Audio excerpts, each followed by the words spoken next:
హైదరాబాద్ లో మరోసారి ఐటీ సోదాలు కలకలం రేపుతున్నాయి. అసెంబ్లీ ఎన్నికలకు ముందు పలు కంపెనీలు, వ్యక్తులపై సోదాలు నిర్వహించిన ఐటీ అధికారులు గత కొద్ది కాలంగా సైలెంట్ గా ఉన్నారు. తాజాగా మరోసారి ఐటీ దాడులు ప్రారంభించారు. ఇవాళ ఉదయం నుంచి సైబరాబాద్ పోలీస్ కమిషనరేట్ పరిధిలోని రాయదుర్గం, మొయినాబాద్, కోకాపేటలో సోదాలు చేస్తున్నారు.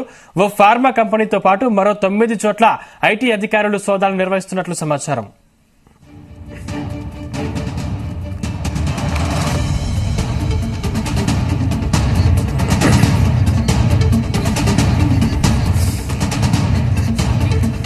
ఇదే అంశానికి సంబంధించిన మరింత పూర్తి సమాచారం మా ప్రతినిధి రవితేజ అందిస్తారు. రవితేజ, ట్రై కమిషనరేట్ పరిధిలో సైబరాబాద్, రాచకొండ, హైదరాబాద్ ఈ ట్రై కమిషనరేట్ పరిధిలో ఉన్నటువంటి ఓ ఫార్మా కంపెనీ, దాంతో పాటు కంపెనీలలో ఉన్నటువంటి డైరెక్టర్లు, చైర్మన్లు, వైస్ చైర్మన్లు, అకౌంట్ సెక్షన్స్ కి చూస్తున్నటువంటి వారందరిపైన కూడా పోలీసులు సోదాలు నిర్వహిస్తా ఉన్నారు.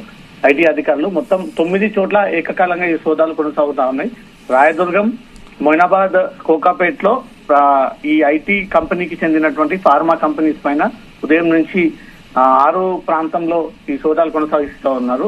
మొయినాబాద్ లో ఉన్నటువంటి స్కిల్ ప్రమోటర్స్ ఇళ్లలో కూడా ఈ సోదాలు కంప్లీట్ చేస్తా ఉన్నారు. శ్రీహరి హోమ్స్ కి చెందినటువంటి రవీంద్ర అగర్వాల్, చందర్ రాజారెడ్డి, ప్రకాష్ రెడ్డి నివాసంలో కంటిన్యూగా ఐటీ అధికారులు సోదాలు నిర్వహిస్తా ఉన్నారు. ఈ కంపెనీకి చెందినటువంటి లావాదేవీల్లో ఇటీవల వచ్చినటువంటి ఫిర్యాదులు, వారిపై ఉన్నటువంటి అభియోగాలపైన వరుసగా ఈ 9 చోట్ల సోదాలు నిర్వహిస్తా ఉన్నారు. ఒకే కంపెనీ పేరుతో వీళ్ళు లక్షలాది రూపాయలుగా ఇన్కమ్ ట్యాక్స్ ఎగ్గొట్టేటువంటి ప్రయత్నాలు చేస్తా ఉన్నారు. అసలు ఈ కంపెనీ ఎప్పుడు స్థాపించారు, దీంట్లో ఎంతమంది ప్రమోటర్లు ఉన్నారు, డైరెక్టర్లు ఉన్నారు, మేనేజ్మెంట్ ఎంతమంది, స్టాఫ్ ఎంతమంది, మొత్తం స్టాఫ్ ఎంతమందికి వీళ్ళు జీతాలు చెల్లిస్తా ఉన్నారు, గత కొన్ని రోజులుగా ఎన్నిసార్లు నోటీసులు అందజేసినా వీళ్ళు సకాలంలో పన్ను పే చేయట్లేదు అంటూ మాత్రం ఐటీకి ఉన్నటువంటి రికార్డ్స్ ఆధారంగా, ఐటీకి వచ్చినటువంటి ఫిర్యాదుల ఆధారంగా ఈ రోజు కంపెనీకి చెందినటువంటి శ్రీహరి హోమ్స్, రవీంద్ర అగర్వాల్, చందర్ రాజారెడ్డి, ప్రకాష్ రెడ్డి ఇళ్లలో కొనసాగుతా ఉన్నాయి.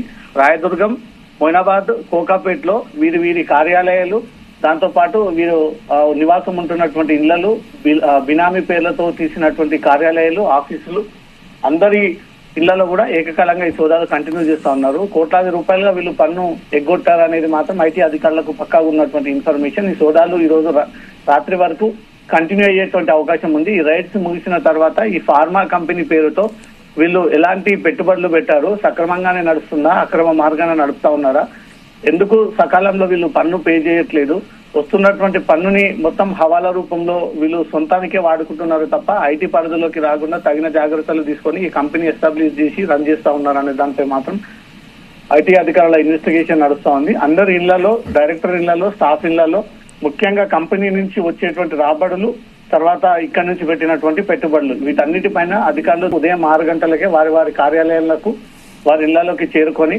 ఎవరిని కూడా బయట వెళ్లకుండా కుటుంబ సభ్యులందరినీ కూడా తమ ఆధీనంలోనే పెట్టుకొని మొబైల్ ఫోన్స్ అన్ని కూడా స్వాధీనం పరుచుకొని అన్ని వైపుల నుంచి కూడా ఇంకా పూర్తి స్థాయిలో సెర్చ్ నిర్వహిస్తా ఉన్నారు. వీళ్ళు ఈ ఫార్మా కంపెనీ పేరుతో అధిక మొత్తంలో ఏదైనా ఆస్తులు సంపాదించి ఐటీ పరిధిలోకి రాకుండా ఎగ్గొట్టేటువంటి ప్రయత్నాలు చేశారనే ఒక కోణంలో కూడా ఇంకా ఇన్వెస్టిగేషన్ సాగుతా ఉంది. సందీప్, రవితేజ, ఈ సోదాల్లో ఎంతమంది అధికారులు పాల్గొన్నారు?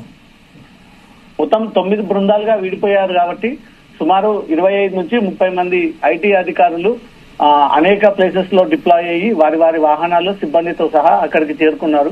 ఈ ఐటీ ఫార్మా కంపెనీస్ అంటే కోట్లాది రూపాయలుగా వీరు టర్న్ ఓవర్ చేసేటువంటి అవకాశాలు ఉన్నాయి కాబట్టి బ్యాంక్ అధికారుల్ని సైతం పిలిపించి వారి సమక్షంలోనే వారి ఉన్నటువంటి అకౌంట్స్ అన్నింటిని వెరిఫై చేయడము, అవసరమైతే ఈ ఖాతాలు తీసినటువంటి డైరెక్టర్లను, స్టాఫ్ గాని, బినామీ పేర్లతో సన్నిహితులు, స్నేహితులు ఉన్నటువంటి వ్యక్తులను కూడా బ్యాంక్ కి తీసుకెళ్లి వాళ్ళ చేత ఆ లాకర్స్ ని కూడా ఓపెన్ చేసేటువంటి అవకాశాలు కనబడతా ఉన్నాయి. ఫార్మా కంపెనీ అంటే కోట్లాది రూపాయలుగా టర్న్ ఓవర్ జరుగుతూ ఉంటుంది. ఇదంతా కూడా ఐటీ పరిధిలోకి రాకుండా అక్రమ మార్గాల ద్వారా వీళ్ళు ఫార్మా దందా చేస్తా ఉన్నారంటూ మాత్రం స్పెసిఫిక్ ఇన్పుట్స్, దాంతో పాటు ఇటీవలే కొన్ని ఫిర్యాదులు అందజేయడంతో అవన్నీ బేస్ చేసుకుని ఐటీ అధికారులు రంగంలోకి దిగి 9 చోట్ల ఏకకాలంగా ఇక సోదాలు కంటిన్యూ చేస్తా ఉన్నారు.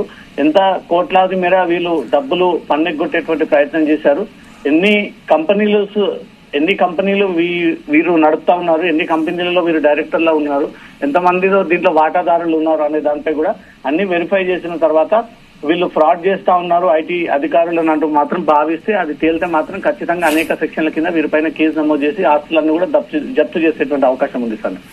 Right, thank you Raviteja.